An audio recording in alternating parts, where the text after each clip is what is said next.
Hi, everyone, and welcome to another edition of Woman Crush Wednesdays Cyber Edition. I'm your host, Sega Thompson, the founder and CEO of Genesis Security Consulting Limited, also known as GFC. And today I am joined by Jacqueline, Just Jack Powell. She's a global CISO, and she is just a true gem. Hi, Jack. Hello. Thank you so much for having me on your show. It's really good to be here. Thanks. So I won't lie. When I was looking at your name on LinkedIn this week, I thought about Will and Grace, Just Jack. Did you watch Will and Grace? Yes, yes. And I do like just Jack with his jazz hands. Yeah. Yes. Yes. And I also like, I don't know if you've ever seen the cartoon movie The Incredibles. Uh-huh. So Oh, the baby is Jack, right? the baby is Jack Okay. Jack. Yes. Jack, Jack. I like it. I like it. Good. So I'm glad. you're It's a gonna start off. hard-earned nickname. I earned that very early in my career. And I've just kind of stuck with the nickname of Jack of all trades. Oh, I that's what it means. Okay. Yeah, yeah. My birth name is Jacqueline, but it also kind of just happens to coincide with my career, which I've definitely done a variety of roles. So jack of all trades, master of Okay. none. Although my husband describes it to me as it's the phrase is actually jack of all trades, slave to none, which I prefer to I like think about that because then I I'm like not that one better. forced. Yeah, I'm not forced into one focus area. Because Um, when they say master of none, I feel like that is so incorrect because you do have people who are genuinely good at several things. yes, And they're really good at it. Like, yeah, I feel like they've mastered it and then they've moved on to other things. I've Um, certainly tried. you said that this is because you did so much things. So tell me, what are some of the things you did before you ended up where you are today? So my first job, like kind of officially, was as a carpenter's assistant renovating houses in Philadelphia. I Okay. know, weird That, for a girl. It was funny. I remember interviewing for that job, and the guy was like, "Okay, well, you look strong," and I knew about construction and renovation from my parents. My dad was in the Navy, and we moved, and my mom had us, free labor working in his houses. But my first office job was actually director of pilot recruiting for Pan Am Express, which is a small regional airline that was wait, is it Pan Am the airline? yeah, Pan Am the airline. But obviously there is no more Pan Am at this point in time. So that's, starting to get a sense of my age. And there's always been a technology flavor to all of my jobs. And the first 5 years of my career was spent getting to know. And what I mean by getting to know is not KNO, like OW, as in getting to know yourself, but it was really figuring out what I didn't want to do with my life. And the funny thing is, I went into IT, kind of, technology, and I did some consulting, and then I worked in the nonprofit charity sector for a while. And then through my life, I just ended up buying a restaurant in Puerto Rico where I met my husband. I bought it because I was thinking, how hard could it be, right? Turns out it's really hard to run a restaurant. No, thank you. Never want to do that again. And when I came back to the States, I was working in technology again, but I was working in military technology. And it was interesting because I was doing physical security type of systems, and I was trying to sell these physical security systems to nuclear power plants in the US. And it was there and then. I was working for a very large defense contractor at the time. We were working on some like emergency planning and some physical security systems when my customers actually came to me and said, "Hey, you work at, that defense contractor. Surely, you're doing something with this cybersecurity stuff." And I was like, "The cyber what?" So, like, Trying to get something. what? So I was like, we probably are. Let me go ask around, see what I can find out. And it turns out we were doing a great deal in cyber, but it was a really great entree into the cyber world. And I know we were joking at the beginning of this call or before this call, about how I have had this variety of jobs. And I think it's really important when you get to this stage of my career. My number one advice for interns or anybody who is just starting out in cyber is to remember that everything you've got, whether it's education or experience, everything you've got could be applied to cyber, Fair enough. Fair enough. and you should use it. and bring it forward, bring that forward into your current job. And so that's why I continue to go by Jack of all trades, because I continue to perform a variety of functions. That's not bad. That's not bad. So I guess that brings about a question. How do you Sure. see diversity of thought and experience, especially from women, shaping better decisions at the highest level of cyber defense? Because you've been around, you've seen some things. Yes, I sure have. So I actually learned that diversity brings better decisions, not just from a female thinking and experience perspective, but I learned, I used to work at a very large oil and gas company, and they had a great deal of capital investment that was very risky. And so decision quality was super important to them. And they hammered kind of into all of us that before they went and spent millions of US dollars investing in a particular area of the globe, that, whether it's to find oil or harness gas or whatever, that it was really, really important. There was a very extensive sort of decision quality matrix. And what I loved about it is this, I don't know if you've ever seen one before, but it's like a spider web of decision quality, and you have the different factors relating to the decision. And it was there that they were like diversity of thought, diversity of experience, diversity of education, perspective even just brings a better decision. And I thought more about that, and I realized that truly in cybersecurity, which is actually how I met you, that the diversity of thought, experience, and perspective is absolutely critical to shore up our cyber defenses. And that's because the cyber threat actors tend to be far bigger than us, defensive folks, and they also tend to be better, funded. There's just we're always going to be kind of outgunned, so to speak. And so I think it's really important that we all realize we're in this foxhole together. Keep using these military analogies, but it really is a war. And it's not just the critical infrastructure operators, and it's not just the governments anymore. Mid-sized businesses, small businesses are all being attacked. And the threat actors are good, and they're innovating like us. And so I think it's really important that we figure out how, as a cyber leader, to silence ourselves long enough, but also create kind of that space or those mechanisms to improve our decision quality and hear those other voices and other perspectives and value those other perspectives. That is true, because a lot of what we do and how we react to things are all based on our experiences.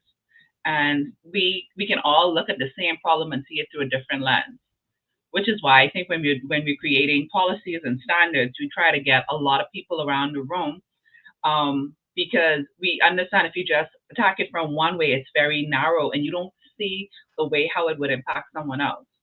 It's like how I always feel like people think they could do the job of cyber because it just looks like, fun. You just get to tell people no and stuff like that, until you realize, the whole walk a mile in my shoe thing, and they'd be like, oh, that's no. Yep. Yeah. No, you bring up a really good point though. Like, so say for example, as a CISO, definitely, like I own, whether I like it or not, the policy setting. And if you don't have voices and different perspectives, then you're going to have those unintended consequences, right? And sometimes those unintended consequences are really bad. So you could be, if you blindly, as a security professional, say, okay, this is the rule, or this is the way we should go forward, and you haven't solicited some input, right? And I'm not saying let's all go sit around analysis paralysis and stare at each other and, talk ad nauseum. But as you make decisions, you need to think that all the way through. So say, for example, I set a policy that absolutely crippled the people at one of my production plants, right? Like I need to have that like at practical in the field application perspective. Or maybe I set forth a policy, I don't know, about hiring that requires drug testing and background checks. Oh, well, that's all fine and dandy in the United States, but that's actually a privacy violation in another country. Right. So you really need to have all those different perspectives. The other thing too is it helps to think like a bad guy. Yeah. I tell them they pay me to be paranoid and to think of great things. I'm like, right? Cool. Yes, that's our value, right? Our value is to listen to those different perspectives, go out and solicit them, and then just kind of ideate on them. And the big thing is, I'm old, right? So there wasn't even a computer sciences degree when I graduated my undergrad, right? So I got into technology. I'm what they call a technology migrant, right? I know technology into technology, right? And nowadays there's just these digital natives, and the digital natives are are doing things with technology that I, I hadn't even thought of, right? So I need those people and their good ideas to tell us cyber defense people, like, how are you using that technology? And then you got to think through that. How am I going to break it? Or how am I going to break into it? Right. So I really feel like that diversity of perspective is important. And one of the things that I will say, I love men, don't get me wrong, they have their strengths, but generally speaking, men, I mean, I'm married to one and I have one that's I'm the mother to one. So, of course I love men. But men are really good at they're not as good as females. I've noticed that in general, females tend to be multitaskers a little bit better than men. But men are better at like the focus and the strength kind of activities. I don't know. We're also kind of built for marathon running as opposed to sprints.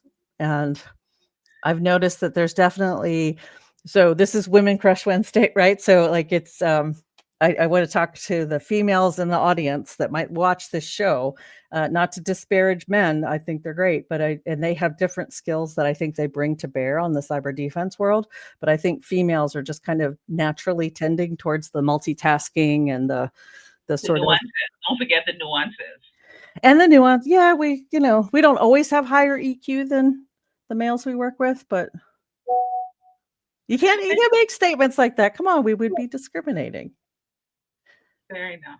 Right? Fair I enough. had someone already tell me, I liked your show, but so, you're just talking about women. What about the men that want to be in cyber? I'm like, do you know what WCW stands for?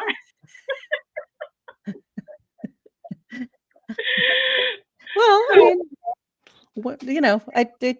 Yeah, you and I met on a diversity panel many years ago, and and there was a man on that panel, right? there was You know, yes, and men have a ton of value in cyber, but I'm really trying to get more and women. different.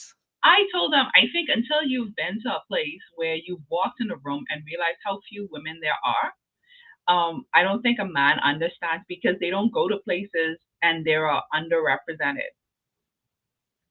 I know about going to conferences and there's never a line at the female bathroom because there are no females there. you know, there's very few. So Well, great. I'm very heartened to see that that's finally beginning to change, in especially in OT, like operational technology, like old like SCADA systems and PLC. So I had the opportunity recently to go to a very large supplier, not to name any names, but I got to go to their annual user group, and there were lines at the women's bathroom. Noise. I No. was like, "Nice, look at all these females." And I was there with a woman who is unfortunately retiring out of Alcoa, but I had the opportunity to overlap with her for a little while. And she started out in the field as an electrical engineer, and again migrated over into technology. And it's really good to see that we're not alone anymore in those rooms. But for any of the men that are interested in joining cyber and want to, or actually join any group and want to kind of get a better understanding, I would recommend that if your company offers an employee resource group or affinity group, they're called sometimes, that they join the women's one. It's different. I take it this is all under the theme of mentorship. So I'm going to ask a mentorship question. Okay, great.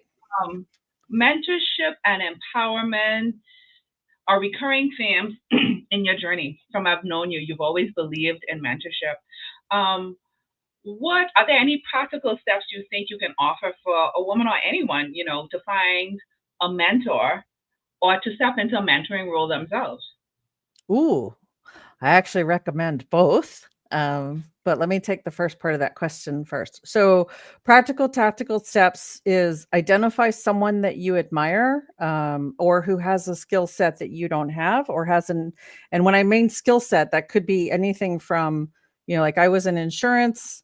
as an industry, and then I moved over back into manufacturing. So maybe find someone who's in the insurance industry that could maybe talk to you a little bit more about that. Doesn't necessarily have to be in a cyber function. So, or, if there's a particular cybersecurity expertise that you're looking at, maybe you could find a mentor at one of the vendors who are frequently calling CISOs and saying, my product solves all your problems in this domain.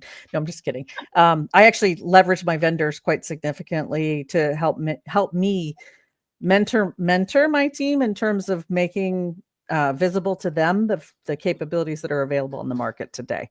And there's nothing wrong with that. The vendors appreciate that partnership most of the time.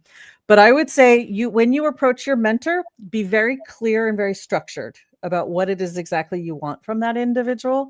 And then that way, when you approach them, you can approach them with the sort of yes in mind. And you can say, hey, would you mentor me? And if yes, not for long, just, or this is what I'm interested in about you. I will tell you that I completely botched my asking my mentor that made me become a CISO today.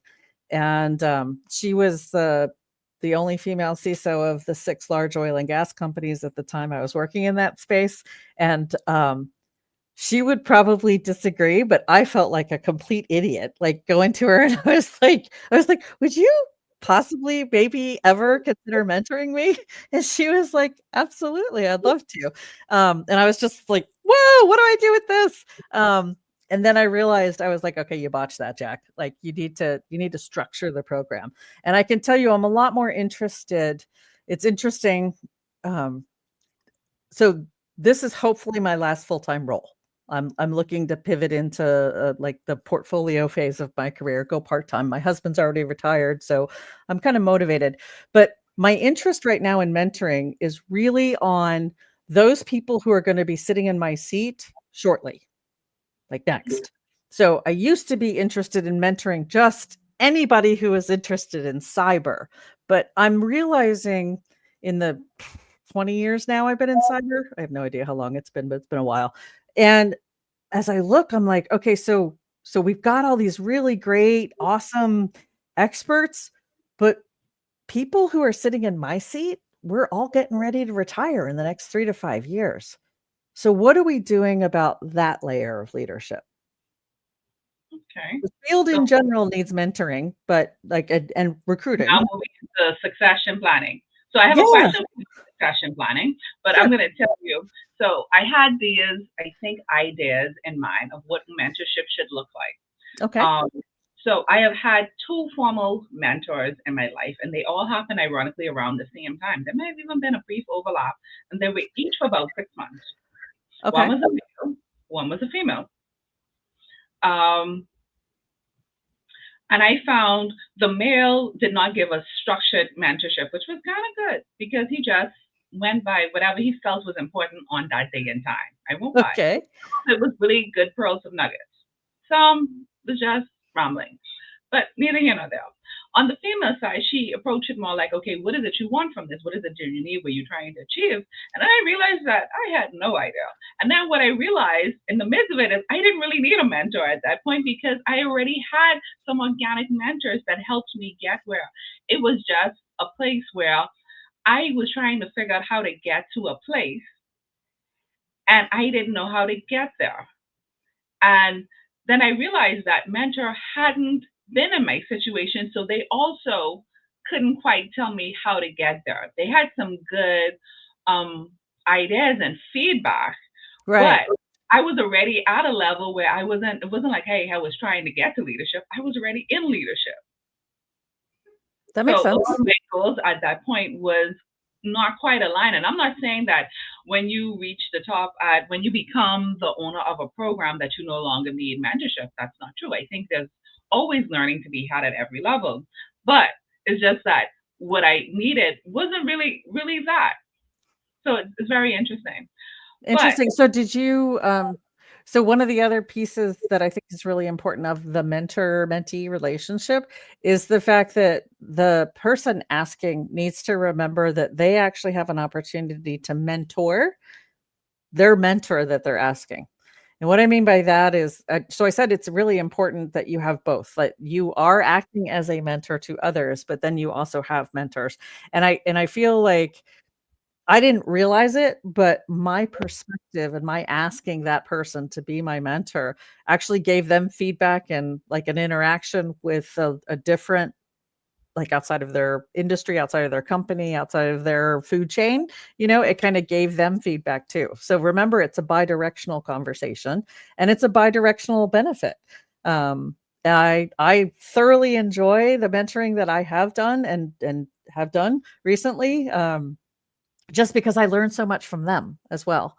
But you're also bringing up another interesting point. It is important to understand that as a woman in cyber who might be trying to advance herself, whether it's build your own business or get into the CISO role, whatever you define as your grow, where you want to go, it's important that you have champions in addition to mentors. And I'm realizing that throughout my career, I have had champions who have given me a chance and who have said my name in rooms I'm not in. Now that's powerful. That is powerful. And I think what I realized is, and I think that's what it is. I think I was looking more for a champion than an actual mentor at the time. But I really did like the experience. I think she was awesome. And she still checked up, even after it ended, we still checked in on each other. So I liked it. That's the long and short of it. So switching gears back to succession planning. Sure. There are a lot of people who I think run programs ad hoc, and a lot of it I think comes from a place of fear of being replaced, because at some point the student should surpass the teacher. I mean, did Karate Kid teach us nothing? So how do you approach succession planning? I mean, are there qualities you look for in a successor, especially at your level? You're not just looking for anybody because you're a CISO. And if so, I mean, as you look, is there like a time where you're trying to get this person to come on and be your deputy and do some shadowing for a period of time? Like, what does succession actually look like for you? So great question, but loaded question. So I'll just state by saying not all CISO roles are the same. Okay. Fact. They're just not. The reporting relationship makes a difference into the flavor of CISO you need to have. The size of your organization makes a difference in the types of skills that you need to have as a CISO, and therefore the successor.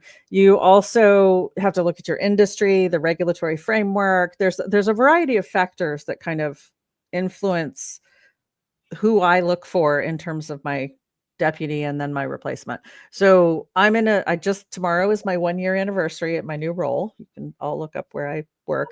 Congratulations early. I don't think you're going to resign tomorrow. So I think no, I'm not. No, I'm definitely not.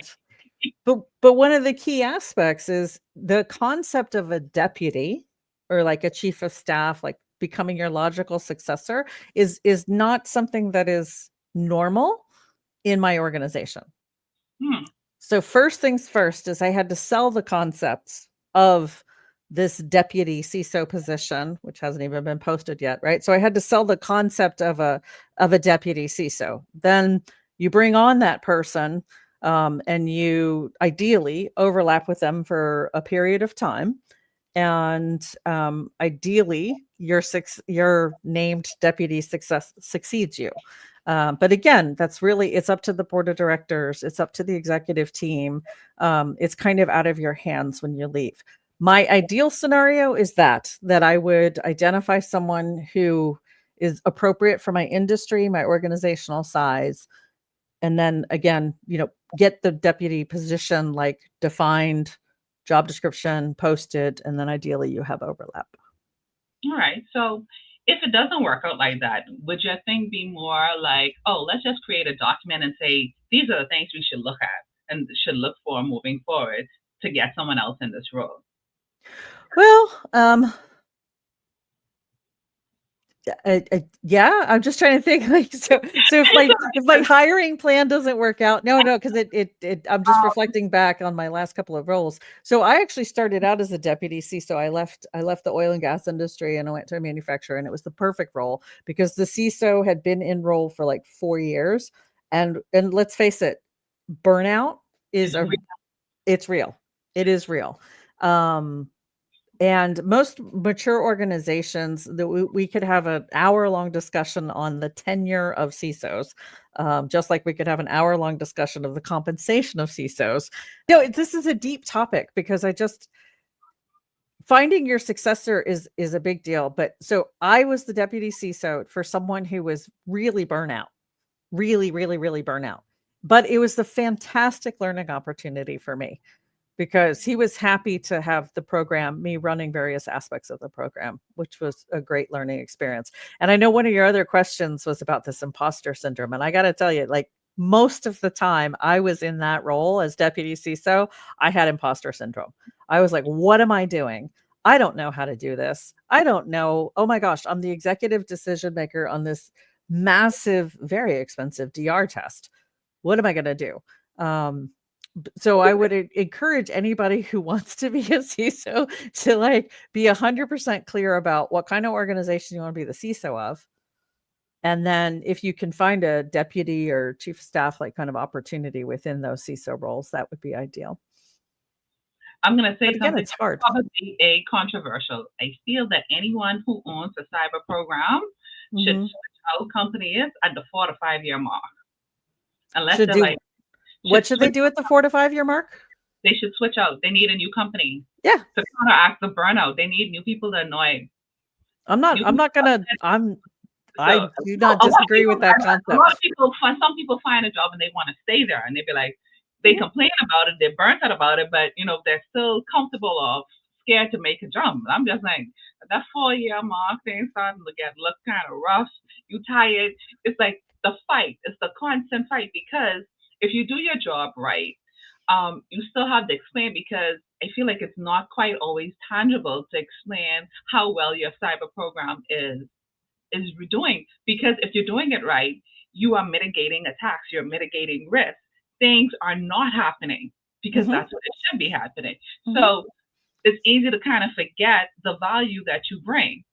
And then if you're not doing it right, then it's like, oh my gosh, you didn't do this. What do you want, people? What do you want? Yeah. But when you're asking, the ask is there, and you'd be like, if you do this, if you spend this money here, you may potentially save yourself from a breach down the road. So we haven't gotten breach, but you want me to spend this money? If you don't spend this money and you get breach, you're going to spend up to 10 times this amount.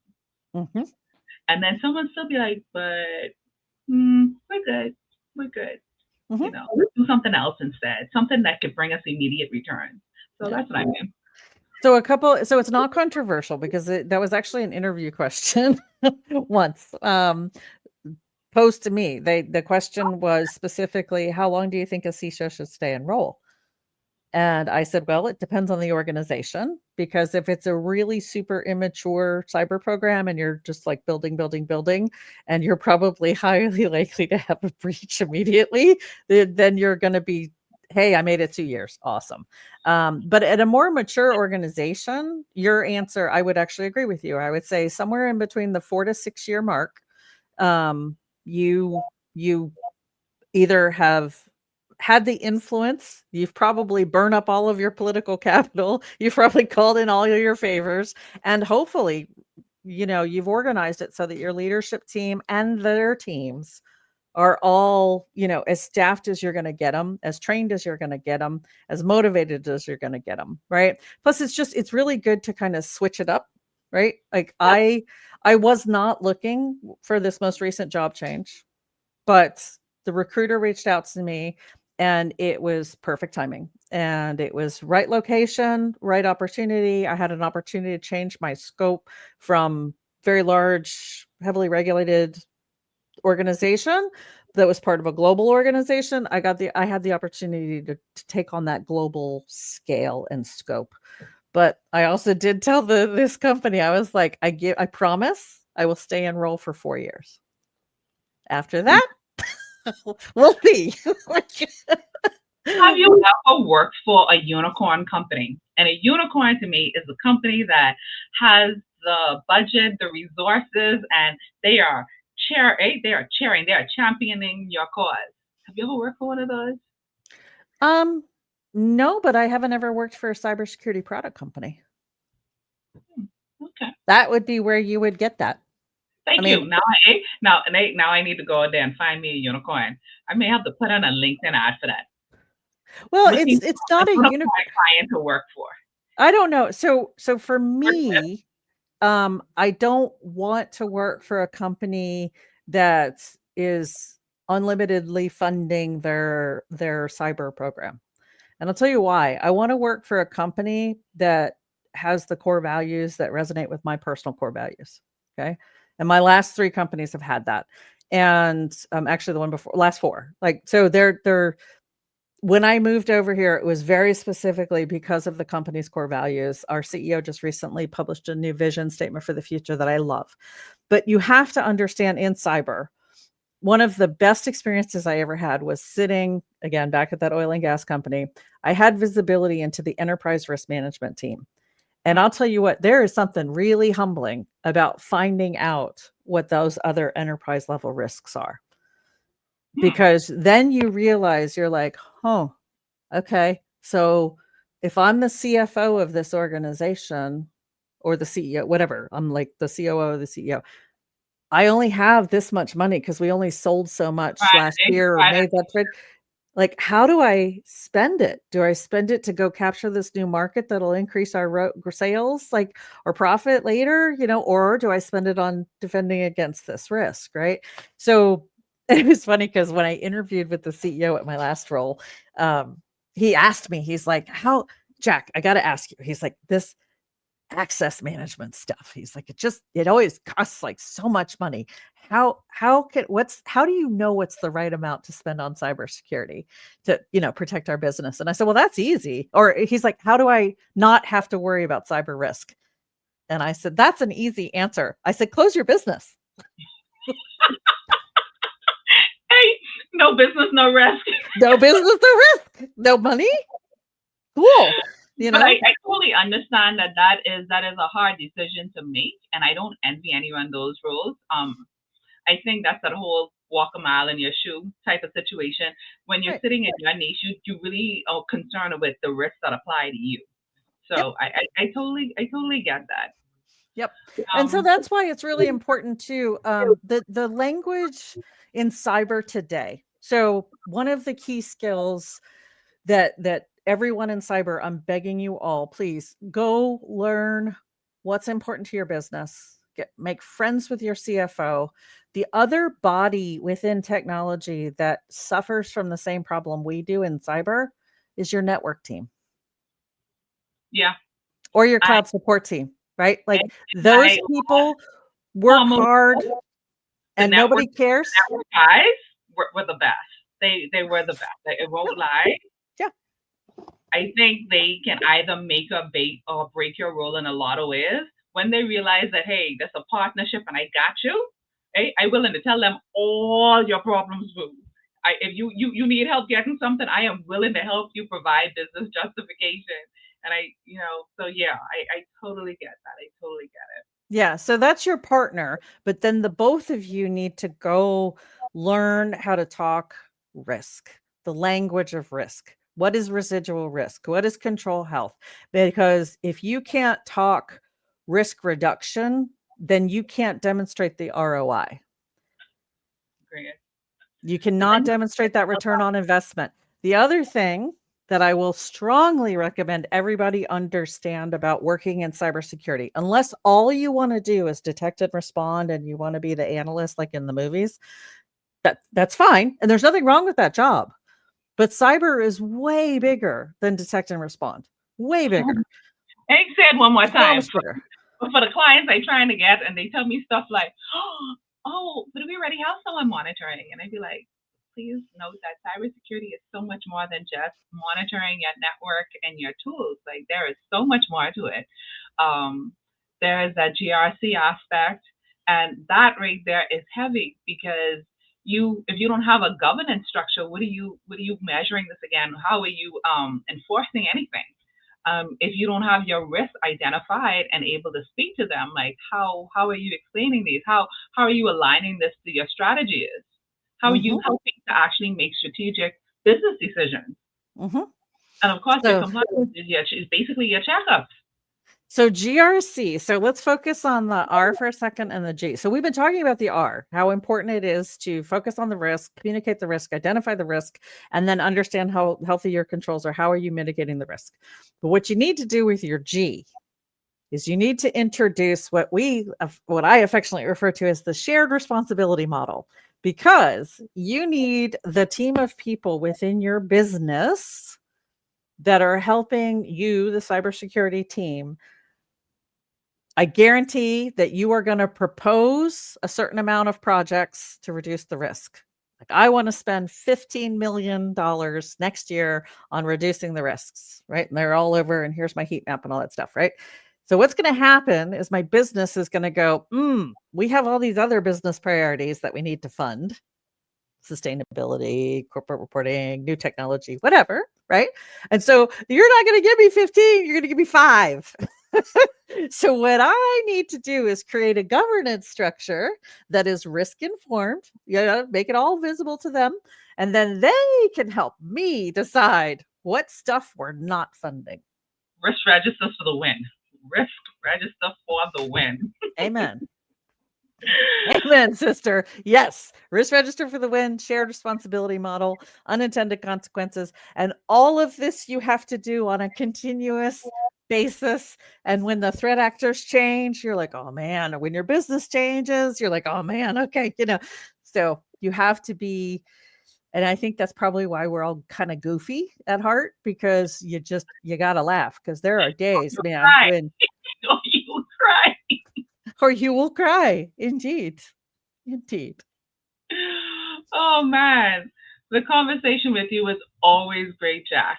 I realize that I think we're basically at time now. So I'm gonna take a moment and tell you why you are my WCW.